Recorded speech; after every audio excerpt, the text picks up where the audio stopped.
Mana biz sahr bo'lib insulindan chiqib ketgan yana bir xonamizni xonadonlariga keldik, Nazokat opamizni xonadonlariga. Mana qachongi analiz bu?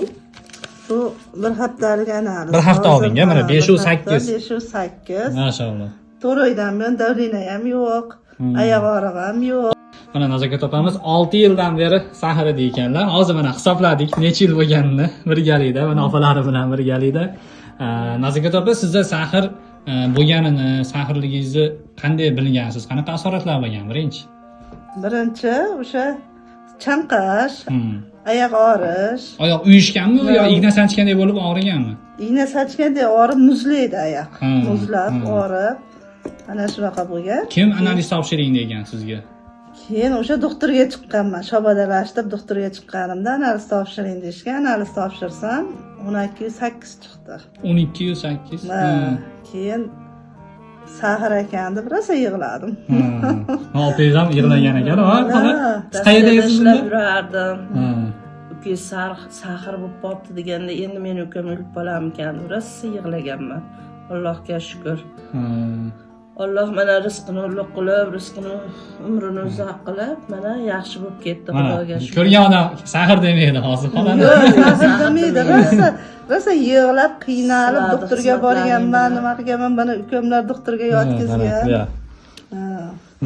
Yotkizib, tinmay har 6 oy davolatardilar-da, keyin ukam o'sha reklamalarni ko'rsatib, stop diabetni. Hozir mana ochib ko'rdik. Karakter shunaqa bo'ladi. Fito choylarini oldik. Damlab ham kelishdi mana. Qo'ydik mana. Mana ko'rishinglar mumkin. Mana fito choylarni, qora sedana, tabletkalarni. Mana qachongi analiz bu? Bu bir haftalik analiz. Bir hafta oldinga, mana 508. 508. Maşallah. Ama rosa yaxshi. Shu choyni ichgandan buyon yaxshi. Mana 4 oydan buyon davrina ham yo'q, oyoq og'rig'i ham yo'q. U paytda insulin olardingiz-a? Insulin olardim. Mana rosa 1 yil oldim insulinni. Tushmadi insulin oldim. Keyin stop diabetni necha oy ichganingizdan keyin insulinni to'xtatishdi? Insulinni 6 oy ichdim, stop diabetni, insulinni to'xtatib. Insulinsiz ham o'zingiz zo'r yurdingiz-a? Yaxshi. Qaytaga insulin olib ozdim, 104 kilo edim. Nima omey? Omey, keyin hozir ozdim 92 kilo bo'ldim. Mana siz ikkinchi tipda ekansizda, ko'pchilik birinchi tipda insulindan chiqib ketish iloji yo'q, buni hamma biladi, chunki oshqozon osti bezi o'zi insulin ishlab chiqarilmaydi. Faqat ularda stop diabet ichgandan keyin, misol uchun 5 mahal olayotgan bo'lsa oldin, keyin 3 mahalga tushirish mumkin vaqt o'tib yoki 2 mahalga tushirish mumkin, yedinsalarni tushirish mumkin. Siz necha yedinsa olardingiz oldin? 2 mahal olardim dedingizmi? 2 mahal olardim, 26 olardim bilakka, 5 kunlikka olardim. Hozir yo'q, yaxshi. Stop diabetni ichib mana Xudoga shukr. Rosa yaxshi, tetik. Charchash bilmaymiz. Bizda o'zi endokrinolog vrachlar biriktiriladi, o'zingiz bilasiz. Ular bemorni holatidan har 10 kunda bir marta telefon qilib xabar olib turishadi. Yo bemorda o'zida savol bo'lsa, o'zi telefon qiladi. Ular shu oldingi 10 kunlik bilan keyingi 10 kunlikdagi holatini solishtirib, agar insulinni dozasini tushirish bo'lsa, tushiring deydi. Parhezda ham ozgina manaqalar yeb tursangiz bo'ladi deydi. Shunaqa qilib nazorat qilib yetadi. Endi Nazokat opa shu stop diabetni onasiga olib bermoqchi bo'lganlar bor, dadasiga, o'ziga olsammikin, olmasammikin deyotganlar bor gruppada. Yoki shu videoni ko'rayotganlar orasida ularga chin ko'ngildan nima degan bo'lardingiz? Olib ishonsa bo'ladi. Olinglar deyman, olib ichinglar deyman. Ko'pchilik onasiga olib bersammikin deydi, ikkilanadi-da.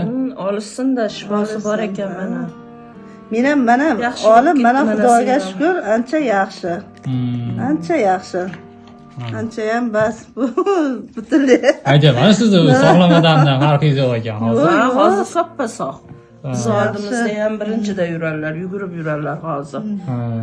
Katta bo'lib turib bizdan keyin yurardilar, kichkina bo'lib turib biz katta oldinda yurardik. Oyoq og'rib yurardi. Mana hozir Allohga shukr yugurib yuribdilar, yaxshi yuribdilar, kasal bo'lishgan yo'q.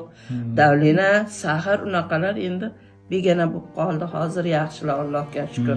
Biz hozir qayerdamiz xola? Farg'onani Furqat tuman. Furqat tumani Karmay qishlog'i. Shu Qo'qon atrofida ekanda, Qo'qonga yaqin ekan. Furqat tumani Karmay qishlog'ida, Furqat tumani. Mana Qo'qonliklar ko'rishi mumkin bu videoni, shu atrofdagilar ko'rishi mumkin. Xudo xolasa mana Ular olishsin, ichsin. ishonsanglar bo'ladi. Nima deydi, mana deydida, sizlar pul berib, keyin intervyu olmasizlar. Shunaqa deyishadi. Unaqa bas, mana haqqoniy, mana dorilar. Olib ichinglar. Bas bular dorisini olib, Ha. hozir mana nimaga chiqyapmiz. Yana ko'pchilik sizlar dori sovg'a qilasizlar ekanda, shuning uchun intervyu bersa kerak deydi. Voy, dori ta'sir qilmasa, u dori nima qiladi, to'g'rimi? Boshqa ko'ramiz. O'sha men ham o'sha tugashi bilan oldiraman-da men ham. Oldirib ichaman. Birinchi qayerda ta'sirini bilingan? Necha kunda bilingan sizda ta'siri? Birinchi 13 kunda bilganman. 13 kun. Ta'siri bunday o'zimga yengillik nima qilib opamga aytganman. Opa dedim, yengil anaqa bo'lib qoldim deganman. Oyoqlaringiz uyishi, muzlashi qanchada yo'qolgan? Tomir tortardi oyog'im ham. O'sha 13 kunda bemalol yurdim. Holsizlik ham bo'lganmi? Yotgingiz kelib, yotaverardim. odam ko'p joyga borgingiz kelmasdi. Yo'q. Yotaverardim. Hozir yaxshi. To'y marosimga hech ham aralashmasdi. Hozir birinchi o'rinda. Hozir uyda o'sha bo'lmayapti. Qachon qarasa to'yga Bozorlarga ham bor ekan. Yo'q, u birinchi o'rinda. Nora bozordamiz. Oldin bozor joyi borish xayolingizga ham Hozir sig'masa uzun kerak. marketda bo'y qilyapti bular. Mana Xudo xolasa bu videoni ko'rayotganlar o'zingizga olasizmi, ota-onangizgami, yaqiningizgami olib bersangiz bo'laveradi. Mana shu Nazokat opamizni ko'rdinglar, mana o'zingizlar xulosa qilib bemalol olsanglar bo'laveradi. Olinglar. Inshaalloh.